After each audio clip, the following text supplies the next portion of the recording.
The dynamic between General Omar Bradley and General George Patton stands as one of the most intricate and tension-filled collaborations in the annals of American warfare.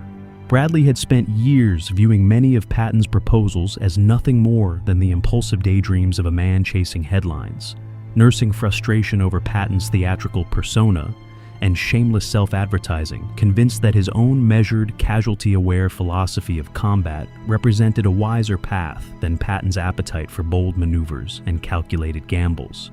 Yet there arrived a particular instant, a defining juncture, when something shifted in Bradley's perception, when the fog lifted and he grasped with shattering clarity that Patton had been correct about something essential, something his own wariness and adherence to orthodox thinking had obscured from view. When that instant of understanding finally arrived, it proved both professionally eye-opening and personally crushing for Bradley.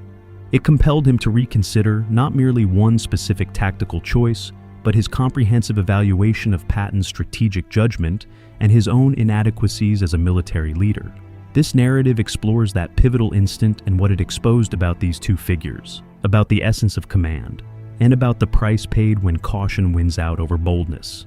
Understanding why Bradley's awakening mattered requires examining how fundamentally different these two commanders viewed the craft of war.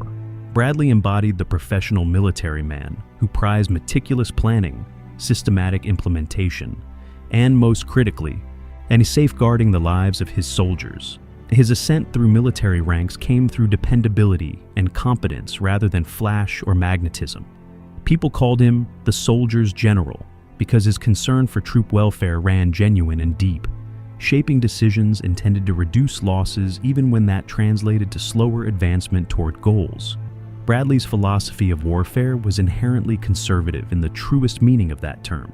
He aimed to preserve resources, sidestep needless hazards, and accomplish missions through deploying crushing force instead of through ingenious positioning or daring wagers. Patton's outlook existed in stark contrast. He maintained that velocity and forward motion functioned as weapons themselves, that chasing a defeated adversary demanded relentlessness regardless of supply chain limitations, and that a commander's gravest failure involved granting the enemy breathing room to regroup. Patton accepted the prospect of elevated casualties if he determined that forceful action would compress the war's duration and thereby preserve lives overall. His thinking centered on annihilating enemy forces rather than simply driving them backward, on pushing breakthroughs to their absolute limit rather than consolidating territorial gains, and on sustaining offensive momentum even when standard military thinking recommended halting to reorganize and resupply. Across the campaigns spanning North Africa, Sicily, and France, Bradley observed Patton's methods with feelings blending respect and criticism. He recognized Patton's tactical genius and his capacity to drive troops toward remarkable achievements. Yet he simultaneously viewed Patton as reckless, noting how his advances frequently pushed dangerously beyond logistical support, and questioning whether his attention-grabbing maneuvers sometimes generated more press coverage than meaningful military outcomes. Bradley perceived himself as the reliable professional concentrating on the assignment rather than personal glory, believing his methodology ultimately produced better results than Patton's dramatics. The particular matter on which Bradley would eventually acknowledge Patton's correctness involved Allied strategic planning during autumn 1944, following the dramatic escape from Normandy and the swift movement across France.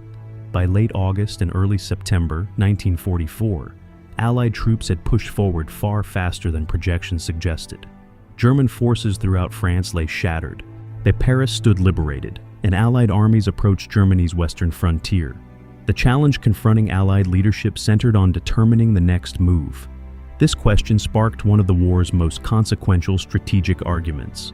Patton's stance emerged clear and vigorously presented. He insisted Third Army should receive priority access to fuel and provisions, that it should press its advance toward the German frontier and beyond at maximum velocity, and that circumstances permitted driving deep into Germany before German troops could form coherent defensive positions. Patton maintained the German military teetered on total breakdown, that one additional surge could terminate the conflict before Christmas 1944, and that logistical obstacles could be surmounted through improvisation and seized enemy materials. He demanded all available resources flow to Third Army for what he envisioned as a finishing strike carrying American forces to the Rhine and conceivably farther. British Field Marshal Bernard Montgomery presented a contrasting proposal. He suggested Operation Market Garden, an ambitious airborne assault, coupled with armored thrusts through Holland toward the Rhine. Montgomery contended his northern approach offered superior prospects for a decisive penetration and that he deserved precedence for supplies and reinforcements. Like Patton, Montgomery believed concentrating resources on a singular thrust presented better possibilities than a wide advance along the complete front. Bradley's viewpoint carried more complexity and ultimately mirrored Eisenhower's perspective. He supported what became labeled the broad front strategy, and wherein all Allied armies would progress together, sustaining a continuous battle line and methodically eliminating German forces from conquered lands. Bradley contended this approach proved more sustainable logistically, that it prevented hazardous openings from emerging in the Allied positions, and that it delivered greater reliability than wagering everything on a solitary thrust that might collapse. When Eisenhower decided to implement the broad front strategy, Bradley endorsed it completely, considering it the sensible and professional course. Patton erupted with anger when his appeal for supply priority faced rejection. He quarreled forcefully with Bradley and Eisenhower, insisting they were extending the war through unwarranted caution, all that they were squandering a legitimate chance to conclude hostilities rapidly because of timidity and preoccupation with logistical details. He broadcast his opinions to anyone willing to listen, including war journalists, generating public dispute over the strategic debate. Bradley found Patton's conduct improper, and his reasoning unconvincing. The broad front strategy appeared reasonable and solid, and Bradley believed Patton's suggested dash across Germany exemplified precisely the sort of irresponsible gamble that could trigger catastrophe. September 1944 witnessed implementation of the broad front strategy. Supply shortages impacted all Allied armies as logistics strained to match the swift advance. Patton's Third Army, despite his scrounging and resourcefulness, eventually halted from fuel depletion. Montgomery's Operation Market Garden launched in mid-September and failed, sustaining heavy losses and missing its targets. The German border got reached, but German forces managed to construct defensive positions along Siegfried Line fortifications. The war, which had appeared on the brink of conclusion in September, would persist for 8 additional months. Bradley's awakening that Patton had been correct did not materialize instantly. During autumn 1944, Bradley still maintained the broad front strategy had been proper, that supply circumstances had rendered Patton's suggested offensive unworkable regardless of theoretical advantages, and that the reversal proved temporary. He figured the steady, systematic approach would ultimately demonstrate superiority over the wild gamble Patton had advocated. Bradley felt satisfied with his choices and assured that events would justify them. The awakening arrived later, emerging not as sudden enlightenment, but as gradual comprehension that solidified into conviction during the Battle of the Bulge in December 1944. When German forces initiated their surprise assault through the Ardennes, Bradley witnessed Patton execute what numerous military scholars regard as the most remarkable operational achievement of his career. Responding to Eisenhower's urgent plea for assistance, Patton withdrew 3 divisions from active fighting, pivoted his complete army 90 degrees, relocated hundreds of thousands of personnel and thousands of vehicles through winter conditions on frozen roads, and initiated a coordinated assault against the German flank inside 72 hours. What Bradley observed during those 72 hours fundamentally transformed his comprehension of what Patton had advocated in September. Bradley had considered Patton's scheme to drive rapidly toward Germany reckless and logistically unachievable. Yet, watching Third Army's execution during the Battle of the Bulge, Bradley grasped that Patton could have accomplished precisely what he had suggested. If Third Army could reach this level of operational capability amid winter while disengaging from active combat, then surely it could have achieved even more in September when German forces fled in full retreat and before they had established defensive arrangements. The precise instant when this understanding crystallized for Bradley occurred during a meeting at Eisenhower's headquarters in early January 1945 after the Battle of the Bulge had been controlled, though fighting continued. Patton attended alongside other senior commanders discussing future operation plans. Patton made a remark almost casually about how Third Army's relief of Bastogne had proven that the alleged logistical impossibility of his September offensive had merely been an alibi for timidity. He noted that if Third Army could travel that distance that quickly in the worst conceivable conditions, imagine what it could have accomplished in September, with Germans retreating and superior weather. Bradley's initial reaction was dismissing this as characteristic Patton boasting, the variety of self-congratulatory hindsight analysis that Patton excelled at. Yet, as Bradley reflected on it, genuinely reflected for the first time, without the assumptions and prejudices that had tinted his previous assessments, he understood that Patton was correct. The logistical objections against Patton's September offensive had been genuine, but they had simultaneously been justifications. The fuel existed in Allied storage facilities. It simply wasn't at the front. The transportation capability existed. It merely would have demanded prioritizing Third Army over other formations. The operation Patton advocated was challenging and hazardous, but it was not unachievable. That what Bradley grasped in that instant was that the choice to refuse Patton the resources for his September offensive had not stemmed primarily from logistical impossibility, but from risk avoidance. He and Eisenhower had selected the safer, more traditional option, not because Patton's scheme couldn't succeed, but because they weren't prepared to accept the hazard that it might fail. They had chosen guaranteed mediocrity over potential brilliance, and that selection had cost months of warfare and thousands of casualties. This understanding proved devastating for Bradley on multiple dimensions. Professionally, it meant accepting that a strategic choice he had backed and championed was incorrect, that Patton's assessment had been superior to his own, and that his preference for methodical wariness over aggressive risk acceptance had lengthened the war. Personally, it meant confronting the uncomfortable reality that his resentment toward Patton, his rejection of Patton's concepts as reckless showmanship, had been rooted partially in envy and in his own shortcomings as a commander. Bradley never openly acknowledged this understanding during the war. He continued backing the broad front strategy in official correspondence and defending the choices made in September 1944. Yet those near Bradley during this interval, his staff personnel and close associates, detected a transformation in his attitude toward Patton and toward operational planning more broadly. Bradley grew less dismissive of Patton's suggestions, all more receptive to considering aggressive operations even when they involve substantial hazard, and more aware of the costs of excessive wariness. Evidence of Bradley's altered attitude surfaced in his decision-making during the conflict's closing months.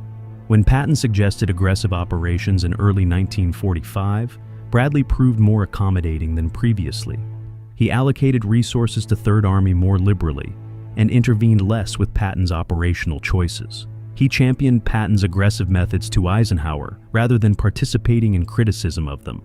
This represented a meaningful shift from Bradley's earlier conduct, reflecting his acknowledgement that Patton's instincts regarding exploitation and pursuit surpassed his own more guarded inclinations.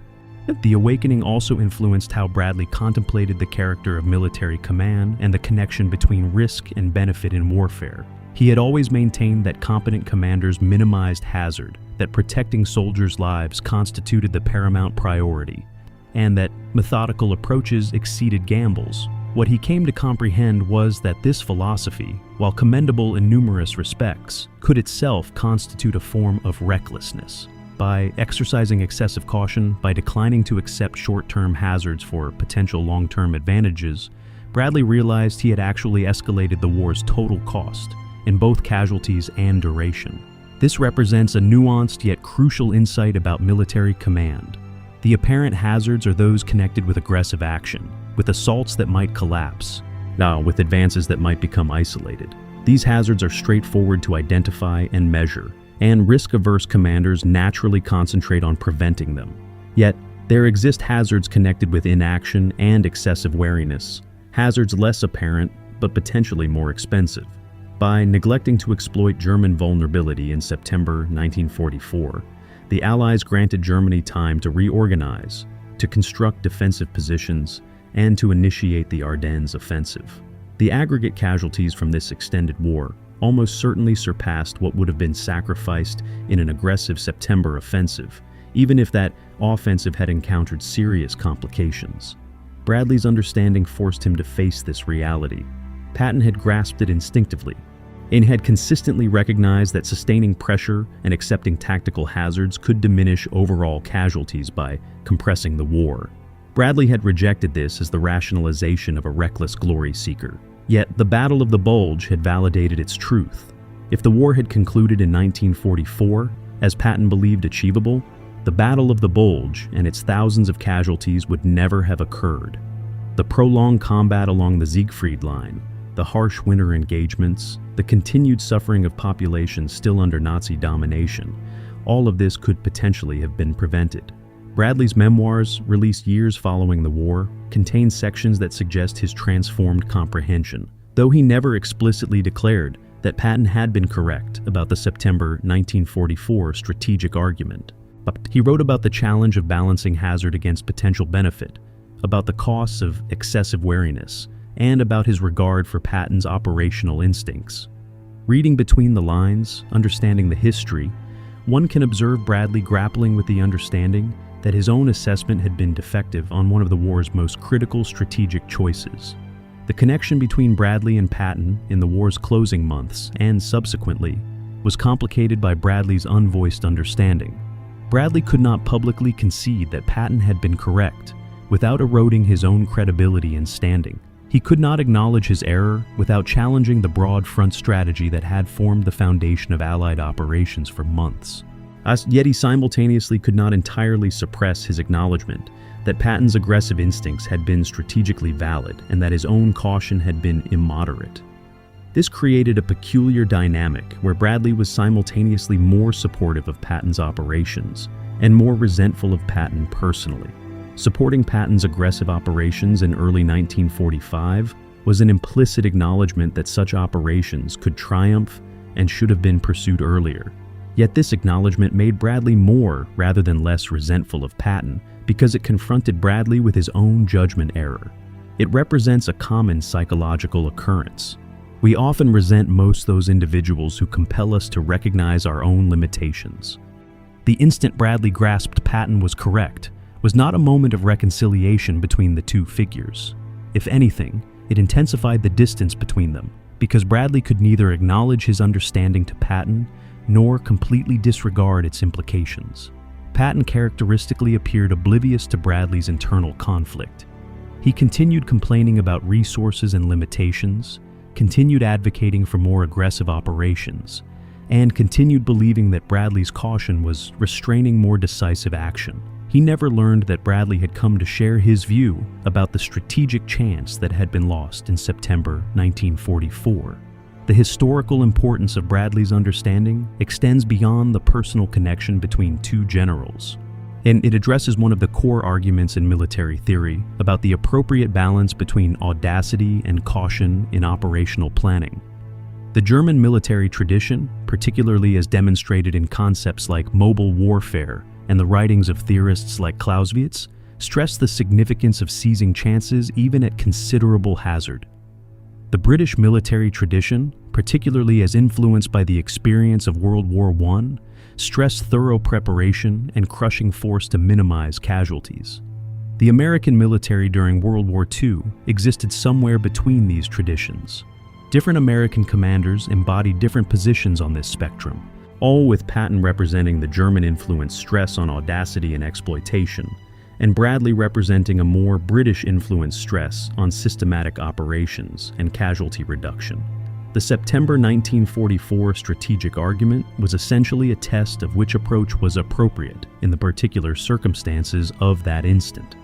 Bradley's understanding that Patton had been correct suggests that, in that particular case, audacity would have been preferable to caution.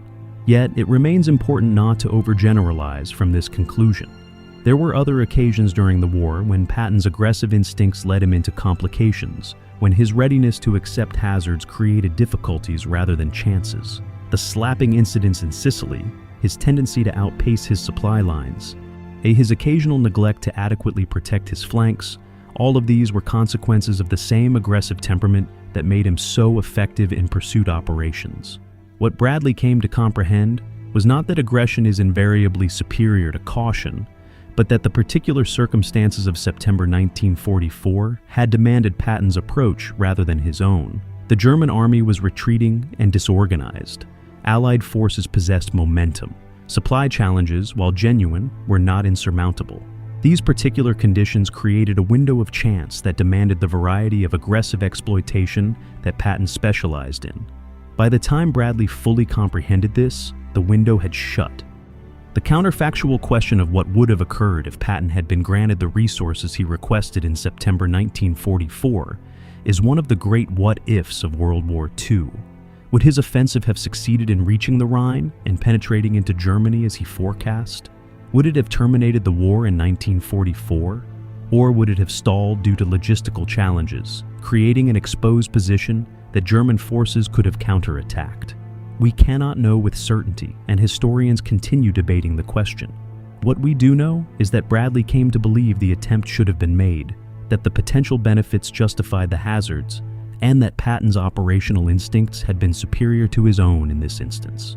This belief, based on Bradley's observation of Third Army's execution during the Battle of the Bulge and his reassessment of the September 1944 circumstances, represents an important historical judgment from someone positioned to evaluate the possibilities realistically. Bradley's awakening also carried implications for his post-war career and his contributions to military thought. As Army Chief of Staff and later as the first chairman of the Joint Chiefs of Staff, Bradley had to make strategic choices involving balancing hazard against potential benefit. His experience with the September 1944 strategic argument and his acknowledgement that excessive caution could be as dangerous as excessive audacity informed his approach to these post-war challenges. He became more prepared to consider aggressive operations and less dismissive of schemes involving substantial hazard. In his later years, Bradley occasionally discussed the challenge of strategic decision-making and the impossibility of knowing with certainty whether a choice was proper until events had unfolded. He acknowledged that some of the choices he had backed during the war had not worked out as well as anticipated, and that alternative approaches might have been superior. While he never explicitly identified the September 1944 strategic argument as one of these problematic choices, those familiar with the history could read the subtext in his remarks. The personal cost to Bradley of grasping that Patton had been correct was substantial.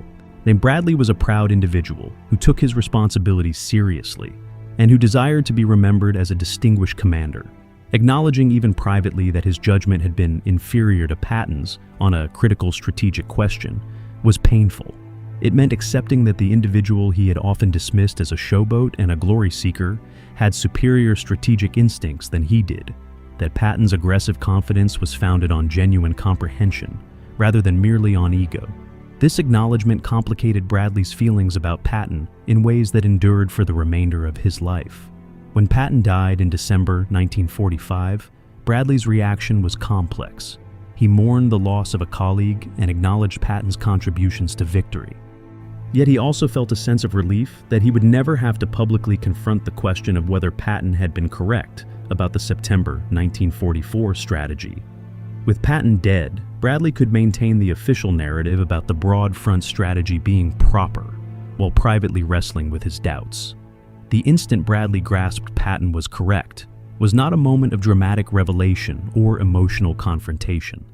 It was a quiet acknowledgement that came gradually and was never fully articulated even to Bradley's closest confidants. Yet, it was genuine, it was meaningful, and it transformed how Bradley thought about command, strategy, and the connection between hazard and caution in warfare. It forced him to confront uncomfortable realities about his own limitations and about the costs of the choices he had backed. In the broader context of military history, Bradley's understanding reminds us that even the finest commanders make errors, that strategic choices made under uncertainty can appear very different in retrospect, and that the boundary between caution and excessive wariness is often clearer in hindsight than in the instant. It also reminds us that personal connections and institutional cultures can bias strategic decision-making in subtle ways. That resentment of a colleague's personality can lead to rejection of that colleague's concepts, and that professional jealousy can disguise itself as strategic disagreement. The narrative of the instant Bradley grasped Patton was correct, is ultimately a narrative about humility, about the challenge of acknowledging error, and about the costs of choices made in wartime. Bradley was a capable commander, and a decent individual who made what he believed was the proper choice in September 1944. That the choice may have been incorrect, that an alternative approach might have concluded the war sooner and preserved lives, is a burden that Bradley carried for the remainder of his life. His understanding that Patton had been correct was both a moment of professional insight and a moment of personal reckoning, and it speaks to the enormous weight of responsibility that rests on the shoulders of those who make strategic choices in war.